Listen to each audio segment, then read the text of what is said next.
Hi viewers, welcome to our channel. ప్రస్తుతం మనతో పాటు దాము బాలాజీ గారు, సీనియర్ జర్నలిస్ట్ ఉన్నారు. వారితో ఒకసారి మాట్లాడదాం. సార్ నమస్కారం సార్.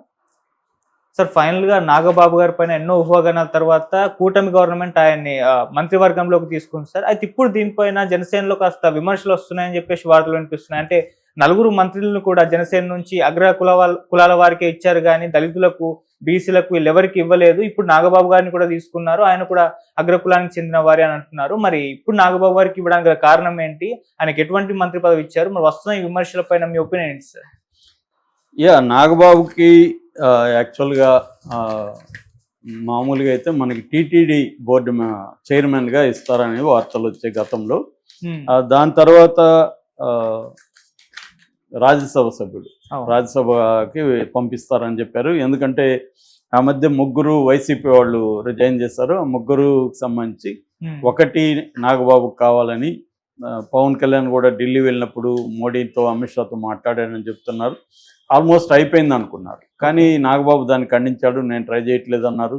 తర్వాత ఏమర్థమైందంటే నిన్న ఒక సర్క్యులర్ రిలీజ్ అయింది గవర్నమెంట్ది, చంద్రబాబు సంతకంతో ఉన్న సర్క్యులర్. అందులో ఏముందంటే 3 రాజ్యసభ సభ్యులకు సంబంధించి బేదం మస్తాన్ రావు, ఆయన ఆల్రెడీ వైసీపీ నుంచి రాజ్యసభకి రిజైన్ చేశాడు. ఆయన్నే మళ్ళీ తెలుగుదేశం నుంచి కోటాలో ఆయనకి ఇచ్చారు. అట్లాగే సానా సతీష్, కాకినాడకు సంబంధించిన తెలుగుదేశం నాయకుడు, ఆయనకి కూడా రాజ్యసభ సభ్యత్వం ఇచ్చారు. ఇక మూడవదేమో బీజేపీ కోటాలో ఆర్ కృష్ణయ్యకే ఇచ్చారు. ఆర్ కృష్ణయ్య యాక్చువల్గా ఆయన లక్కీ ఫెలో అని చెప్పొచ్చు. ఒకప్పుడు తెలుగుదేశానికి ఇక్కడ సీఎం క్యాండిడేట్గా అనౌన్స్ చేస్తారు. దాని తర్వాత వైసీపీలో జగన్నే పిలిచి మరీ ఆయనకి రాజ్యసభ సీట్ ఇచ్చాడు. ఎవరో అంటున్నారు నిన్న, అదేదో చెల్లికి ఇచ్చుంటే గొడవలే లేవు కదా, శరంలాకి ఇచ్చుంటాయి. ఈయనకి కృతజ్ఞత లేదు, ఏమి లేదు ఈ కృష్ణయ్యకి. ఆయన పిలిచి ఇతను ఇట్లాంటి బుద్ధి తక్కువ పనిచేశాడు జగన్ అని ఎవరో పోస్టులు పెట్టున్నారు వైసీపీ వాళ్ళే. సరే, జగన్ అనేక బుద్ధి తక్కువ పనులు చేశాడు అనుకో, దాంట్లో ఇదొకటి.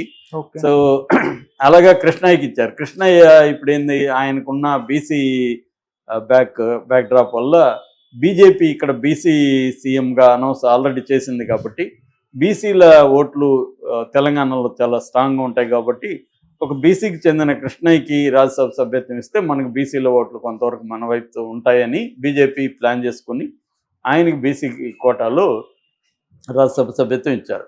ఈ నేపథ్యంలో ఇప్పుడు నాగబాబుకి ఎటు కాకుండా అయిపోయాడు. ఆల్రెడీ ఆయన అనకాపల్లి ఎంపీగా పోటీ చేస్తాడని ఫస్ట్ వార్తలు వచ్చాయి. అక్కడ బీజేపీ కోసం త్యాగం చేయాల్సి వచ్చింది. అప్పుడు నాగబాబు త్యాగం చేశాడు. సో ఇప్పుడు ఇవన్నీ దృష్టిలో పెట్టుకొని చంద్రబాబు మంత్రివర్గంలోకి నాగబాబుని తీసుకుంటున్నట్టుగా ప్రకటన అయితే వెలువడింది. అయితే ఏ శాఖ ఇస్తారనేది ఒకటి తెలియదు. అట్లాగే ఇప్పుడు ఆయన ఎమ్మెల్యే కాదు కాబట్టి ఆయనకి ఎమ్మెల్సీ ఇవ్వాలి. ఎమ్మెల్సీ ఇవ్వాలంటే ఆల్రెడీ ముగ్గురు రిజైన్ చేశారు వైసీపీ నుంచి. కానీ ఆ ముగ్గురు రాజీనామాల్ని దాని చైర్మన్, ఎమ్మెల్సీ చైర్మన్ మోషన్ రాజు ఆయన ఆమోదించట్లేదు. కాబట్టి ఆ ముగ్గురు ఏమన్నా ఆమోదిస్తే ఈయనకి ఇవ్వచ్చు, లేనప్పుడు ఈయనకి మార్చిలో మాత్రమే ఖాళీలు వస్తాయి. మార్చి వరకు వెయిట్ చేయాలి. కానీ 6 నెలల వరకు మంత్రి పదవి కూడా తీసుకునేయచ్చు. మంత్రి పదవి తీసుకున్న తర్వాత 6 నెలల లోపల ఆయన ఎమ్మెల్సీని చేస్తే సరిపోతుంది. సో గతంలో కూడా లోకేష్ ఎమ్మెల్సీగా ఉండే మంత్రిగా పనిచేశాడు. అలాగా నాగబాబును కూడా ఎమ్మెల్సీగా తీసుకొని మంత్రి పదవి ఇస్తారా, లేకపోతే ముందు మంత్రి పదవి ఇచ్చేసి ఎమ్మెల్సీ తర్వాత మార్చిలో ఖాళీ అయితే మార్చిలో, లేదా ఈ లోపల మోషన్ రాజు కానీ ఆమోదిస్తే ఈ లోపల ఎమ్మెల్సీగా ఇస్తారు. సో మార్చి అనేది పెద్ద 3 నెలల్లో ఉంది కాబట్టి పెద్ద ఇబ్బంది లేదు. సో ఆ రకంగా ఈయనకైతే మంత్రి పదవి అయితే ఇచ్చారు. ఇంకా శాఖ అయితే కేటాయించలేదు. ఒక వార్త ఏమొస్తుందంటే చంద్రబాబు దగ్గర లా అండ్ ఆర్డర్ ఉంది. లా అండ్ ఆర్డర్ తన అన్నకి ఇప్పించాలని పవన్ కళ్యాణ్ ఉన్నాడు. ఎందుకంటే లా అండ్ ఆర్డర్ ఇష్యూస్ ఎక్కువ వస్తున్నాయి ఈ మధ్యకాలంలో. Pawan Kalyan law and order విషయంలోనే అసంతృప్తిగా ఉన్నాడు. అది చంద్రబాబు పట్టించుకోవట్లేదు. మొన్న కూడా ఆయన లా అండ్ ఆర్డర్కి సంబంధించి వైసీపీ వాళ్ళ మీద కేసులు పెట్టట్లేదు, పోలీసులు తగిన చర్యలు తీసుకోవట్లేదని డైరెక్ట్గా హోంమంత్రి అనిత మీదకే ఆయన వెళ్ళాడు. అనిత నేను కానీ అది తీసుకుంటే వేరే రకంగా ఉంటుంది, హోమ్ తీసుకుంటా అన్నాడు. నిజానికి అప్పుడు పవన్ కళ్యాణ్ మీద విమర్శలు వచ్చాయి. అది లా అండ్ ఆర్డర్ అనేది అనిత హోంశాఖకు సంబంధం లేదు. ఈయనకి తెలిసి కూడా ఈయన 6 శాఖల మంత్రిగా ఉన్నవాడికి తెలీదా ఏ శాఖ ఏ వ్యవహారం ఏ శాఖ కిందకు వస్తుంది ఆయనకి తెలీదా? తెలిసి కూడా చంద్రబాబును అనలేక ఆమె దళిత మహిళను టార్గెట్ చేశారన్న విమర్శలు కూడా వచ్చాయి. ఏదేమైనా అందుకని ఇప్పుడు లా అండ్ ఆర్డర్ శాఖ చంద్రబాబు దగ్గర ఉంది కాబట్టి దాన్ని నాగబాబుకి ఇప్పించాలని పవన్ కళ్యాణ్ ఉన్నాడు అనేది ఒక వార్త.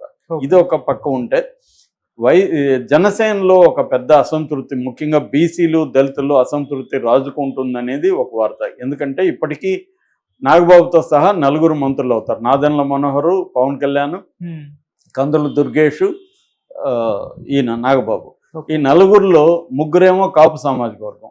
అంటే పవన్ కళ్యాణ్, నాగబాబు, కందుల దుర్గేష్ 3 కాపు సామాజిక వర్గం, నాదెండ్ల మనోహరం ఉండి కమ్మ సామాజిక వర్గం. సో 4 కోటా ఇస్తే అందులో ఒక బీసీకి కూడా ఇవ్వకుండా, లేదా ఒక దళితుకి ఇవ్వకుండా 4 అప్పర్ కాస్ట్ వాళ్ళని అగ్రకులస్తులకే ఇప్పించాడు పవన్ కళ్యాణ్ అనేది ఒక విమర్శ. రెండోది, గతంలో పవన్ కళ్యాణ్ ఫ్యామిలీస్ మీద చాలా అందరూ వాళ్ళే అనుభవిస్తారు పదవులని మాట్లాడేవాడు. ఇప్పుడు ఆయన మంత్రి, వాళ్ళ అన్న మంత్రి, ఇది ఎలా చూడాలి అనేది కూడా అంటున్నారు.